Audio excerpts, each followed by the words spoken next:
Making fireworks photos pop with simple editing tips is our topic today on Luminar Coffee Break. Let's see what we can accomplish in 10 minutes or less, starting now.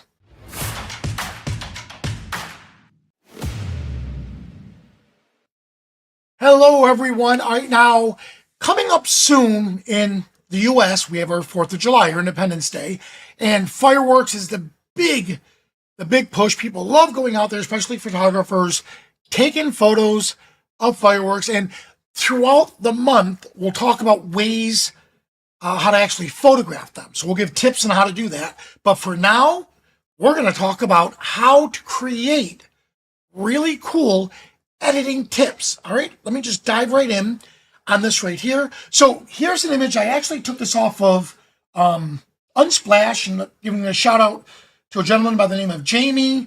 This is one of his images. Here is the before and after. Look at the difference. Now, this was an edited photo. This was a photo he already edited. I don't think he has Luminar Neo. Look at that. All right. Well, I'm going to show you what I did with this. So I want to come back in, and it's real simple. We'll start with develop, enhance. We'll do a little noises, because when you're photographing night shots like this, you're going to have to push the ISO up very high. And in the old days, depending on which camera you had, that could be life or death with that image.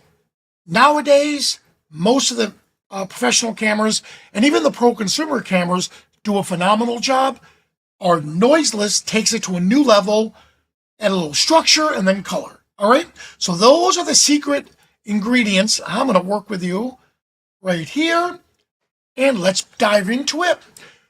The team put together an auto adjust feature. Look at this with develop. If this were a raw file, it'll say develop raw. Now watch. One click. Look at that. It automatically improved that image for us. Before, after. Now here I am going to come in, and I'm going to bump up the contrast a little bit. And I love, for my black and white points, I love taking the black tones down and increasing the white tones just a little bit. Let's look what we got so far. Before, and remember, this was an image that was already edited. And look at that. Now, because the fireworks get a little blown out, let's take highlights even down further. Let's take the highlights down further. Now, here you have two choices. Here's noise reduction right here. You could use the older version of noise reduction, or, and again, it's there just for compatibility, or why not just embrace the new noiseless AI? And look, it's already telling us there's noise. If you use the middle, it's going to give you a good rendition of what we need. It's going to get rid of the noise. And if I zoom in, typically 100%. Let's look at before and after. Ready? Here's before. Let me get out of the way. After, look at that. Let's go to high. Look how quick that did it. Because remember, when you're dealing with noiseless AI, it takes a little while for it to get the first batch through. But then if I switch, look at this. Doesn't matter which one I pick. It's almost instant. I'm going to go with high. Bring back some of the details. And there we have it. Look at that. Before, after. Let's go a little bit further. You know how much I love enhanced AI. I'm going to bring it out more. Oh, look what's doing to that sky. Look at that. Now it's looking really, really sharp. I could come in, and let's see if Sky Enhancer makes a difference. It does, but I think, I don't like what it's doing to the fireworks, so I'm going to dial it back a little bit. I could mask it, but I'm going to leave it like this for now. All right. And then, of course, I'm staying in the essential tools. Let's come down to structure. Let's not go overboard. This is craziness, although I love it. I'm going to dial it back, and I'm going to use the boost slider. Boost is going to increase the finer details. And notice I want to keep that boost away from the sky. So let's do a mask. And with the mask, I am going to come in and I'm going to use Mask AI. This is one of those features that the development team really thought out and put it in every one of our tools. It's going to look and say, well, what's in this scene? Using AI, show me the sky. There's mountains. Well, I'm going to pick the sky. And the reason why I'm going to pick the sky is now I'll just do the reverse of that.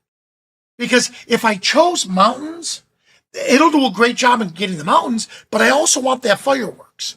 So let's take the sky. Here's mask actions, inverted. Now ready to watch close. Oh, look at that. Before, after. All right, let's do the reveal. Here's what we started with. Once again, it was already an edited image. Look how we just made that dull image pop. Now, you can continue and you have to decide when do we need to back off. I could come in with color, let's say, dial down the saturation just a little, bring down the vibrancy, see if it makes a difference. Yeah, it does. Again, it's just one of those things where, honestly, you as the photographer and then the retoucher, you have to decide when is enough. I love what we just did. Export it, send it off. That image would look phenomenal if you printed it on metal.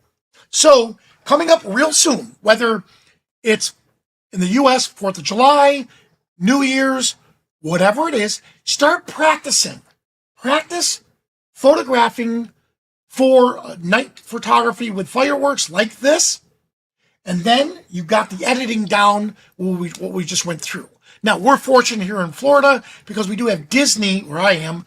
Disney is right down the street. They do fireworks almost every night. A lot of photographers love to go there, practice on photographing the Disney fireworks, and then when 4th of July comes around, or when New Year comes around, they have it down to a science. All right? So, guys, remember now, we do have that Facebook group. Please check it out, Luminar Photography. Check it out on Facebook if you want to be a part of it. This way you could see a rebroadcast of this and all the other coffee breaks we'll be putting up there real soon. Now, if you're here during the live Zoom, please stick around for the Ask Me Anything segment. For everyone else, thanks so much for watching, and I'll see you at the next coffee break.